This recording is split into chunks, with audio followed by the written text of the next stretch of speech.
పరిమళము నీదేనా నాలో పరవశము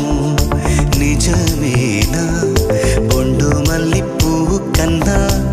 తేలికగు నీ సోకు రెండు కళ్ళు మూసుకున్నా లాగు మరి నీ వైపు సొగసును చూసి పాడగాయలా కనులకు మాట రాదుగా అలా వింతల్లోనూ కొత్త వింత నువ్వేనా ఆ అందం అంటే అచ్చంగాను నువ్వే ఏ చిలిపి కళ్ళలోన కలవో ఏ చిగురు గుండెలో నలయవో ఏ చిలి